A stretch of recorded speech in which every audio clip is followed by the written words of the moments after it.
Hello and welcome to StarMade's menu screen and a bunch of servers. And let's see, nope, it selected the wrong one by default. But I switched to, oh, that's interesting. It's got an actual host name instead of just an IP address now. Yes, realistic physics, rebalanced, etc. This is a server that has a lot of customizations made by a friend of mine who I actually know IRL. And there's no one on right now, but I'm gonna join it. Unfortunately, the last server that I was on, the last StarMade server I was on, unfortunately had some issues with, I forget exactly what. Oh yeah, with updates that broke things and deleted all my stuff, which is why I'm not playing on there anymore. I don't even know if I made videos on that. I know I did some live streams and I was going to edit those into some videos, but I never actually did that. I might still do it. In any case, this is the time of Eve. It's set to provide players with a rich, immersive RPG experience. The end game has been locked to the crafting system, all advanced components, blah, blah. You need to do that stuff or whatever. The economy is not completely hindered. 3 tradable currencies have been added with fluctuating prices between shops.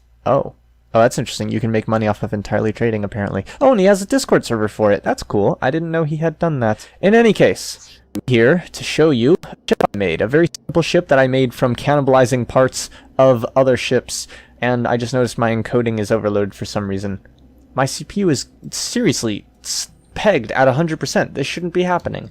Alright, it's probably just because I loaded in just now, and sorry about that. But anyhow, yes, let me go ahead and get inside and get into build mode so you can take a look. You can see we have a blast door on the back. Again, this was made from cannibalized parts that I just found pretty early on. People had abandoned some ships, and I just took them apart and got some parts. So you can see we have the that new feature. I forget, it's kind of old now, but the new feature of the, wow, it is still freaking out a little bit. I am really sorry about that.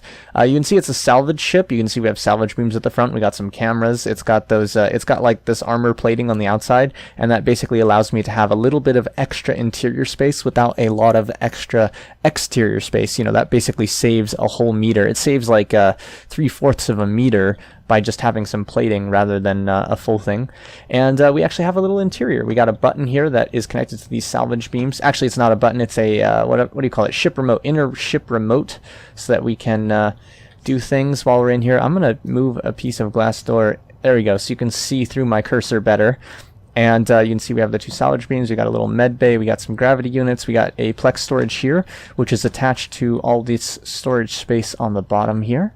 So the bottom is storage space. We have engines covering up most of both sides. We got a little bit of power capacitors there, and no, not here, not at all here. Oh dear, I lost track of where I was. Is this empty space? Yes, that does not have anything in it yet.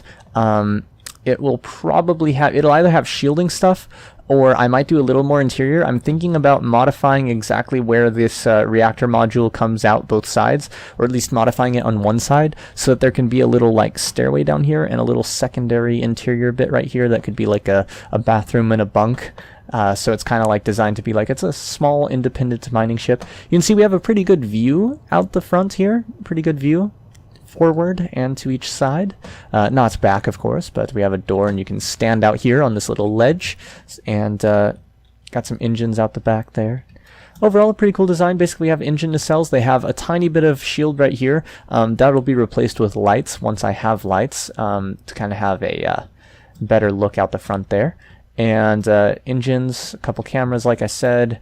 It's the salvagers go back to like right here. Yeah, see, here's the end of them, and we got some shielding modules kind of spaced around the extra little gaps, a reactor down along the bottom up front, and it kind of comes back and folds around here. So, you know, we got a single reactor with a little bit of redundancy, not much, a tiny bit of redundancy, and just kind of basically designed to kind of fill out the ship in that little space.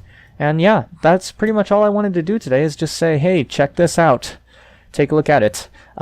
In other news, since I've run out of things to show, since I was just showing this ship today, my website for the plane submissions, that has been all updated and fixed and is prettier and better and stuff, and you can make an account and submit things and then edit your submission if you need to. It looks a little bit better. There's custom formatting now using Markdown, which is pretty cool. There's also, whatchamacallit, what's the word I'm looking for? There's also, I can't think of the word right now. There's also a thing, some words and stuff. Mantis class Salvager. Mantis, that's a cool name. I didn't even think about that. That is, I want to say Ham's design. I think it was Ham. I'm not sure if it was Ham or someone else. I get people confused easily. That's Tangentia Prime. It's a great name. And, yeah, this is our little place that we've selected out in this server. And, I was working on a blog for my website, but I haven't gotten that working yet. Once I do, I'm also going to be testing this thing that'll make it easier to make descriptions with Markdown, because it's an editor, like a proper editor, rather than you having to know Markdown. And so that'll be cool. Plane reviews, I should be doing another one pretty soon. That whole legal matter that I mentioned a couple of times, if you don't know what that's about, well, then don't worry about it. But if you do know what that's about, that's pretty much resolved. I'm not going to talk much more about it because I've been advised not to, and I feel slightly uncomfortable talking about it, but suffice to say, that was some bullshit, and it's all taken care of now. But it's not over yet, but at least my involvement in it is over, because what tiny involvement I had was discussed and dealt with, and everything's all good. Just, it sucks that it happened. And you know what I just thought of? I could make these panels right here interior open space, and then cut out a tiny bit of engine and have a little access tube, and I could even put a window there. I think that would be cool. I might do that on the next version of this. This is actually the Mark II. The difference between this one and the Mark I is basically this button, this Healy thingy, and the salvage beams a little bit. I think also the Plex storage wasn't there. Yeah, the Plex storage wasn't there, and the interior wasn't as finished. I mean, it's still not finished, but yeah. Thanks for watching, and as always, I'll see you in space. Yep, definitely space.